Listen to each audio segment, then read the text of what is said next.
as of nearly 2 hours ago now, midnight in Washington, 9:30 a.m. in Delhi, most Indian goods imported into the US face a 50% tariff.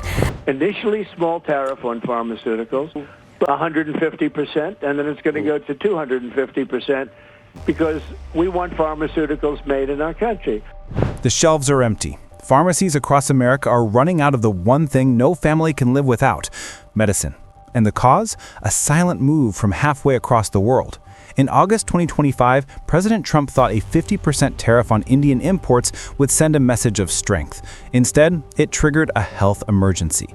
India, the backbone of America's generic drug supply, quietly tightened the tap. 40% of US generics, from blood pressure pills to cancer treatments, suddenly slowed to a trickle. Prices tripled. Heart medication that once cost $28 now sells for $91, if it can even be found.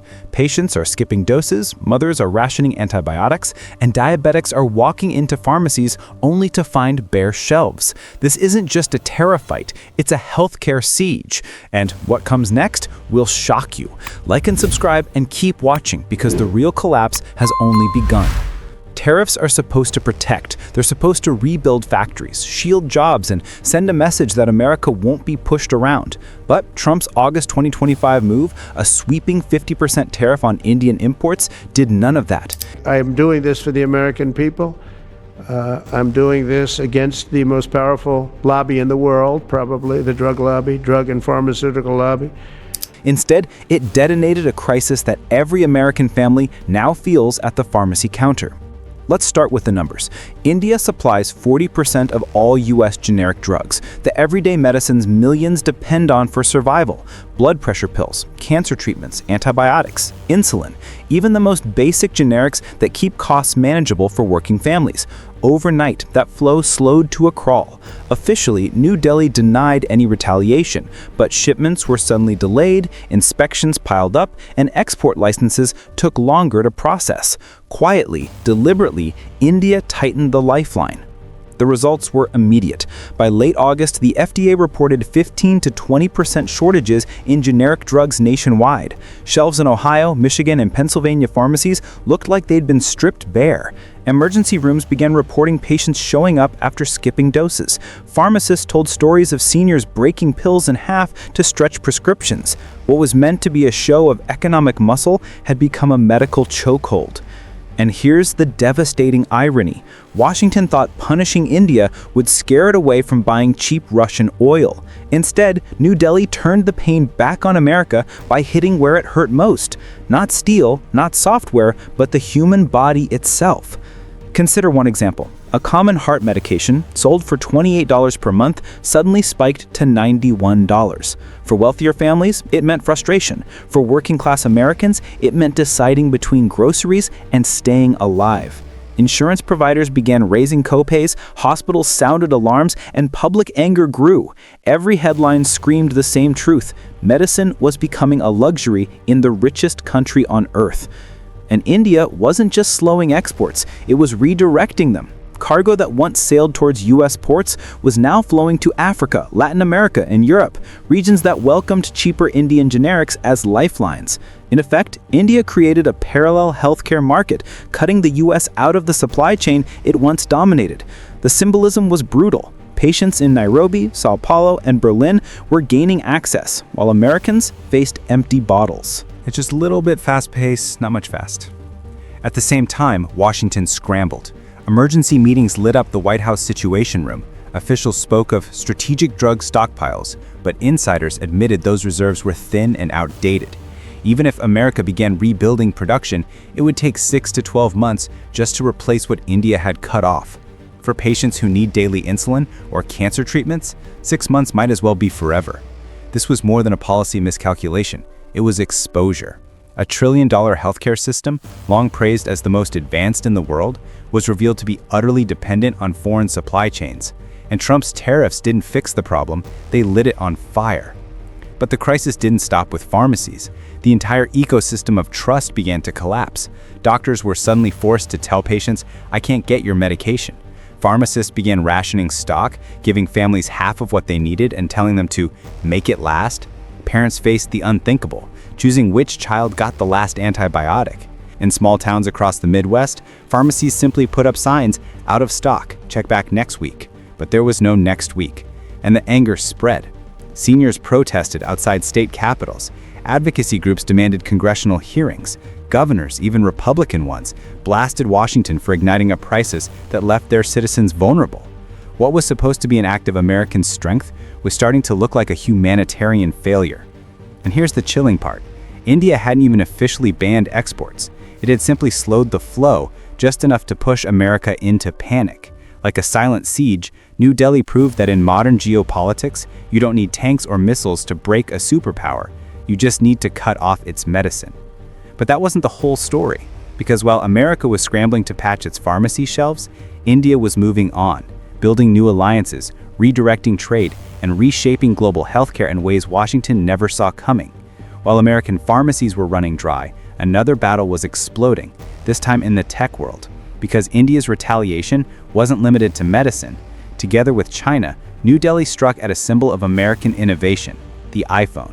In a coordinated move, India and China slapped 100% tariffs on Apple's flagship product, doubling its cost across two of the world's fastest-growing markets.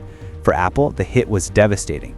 Analysts estimate the company absorbed a $1.4 billion loss in Q3 2025 alone, wiping out carefully planned profit margins. What made the sting even sharper? The United States itself relied heavily on Indian-made iPhones. Here's the scale. In Q2 2025, India exported $3.2 billion worth of iPhones to the US, covering more than 71% of American supply. That production chain ran through Foxconn's massive plant in southern India, employing over 40,000 workers. When tariffs landed, uncertainty rippled through every stage of the process. Some shipments stalled at ports, others were rerouted to friendlier markets. Suddenly, a device that symbolized US tech dominance was caught in the same crossfire, choking American pharmacies. Apple responded with panic and bravado. CEO Tim Cook announced a $100 billion investment to build US-based manufacturing, promising to bring iPhone production home. But insiders whispered a darker truth.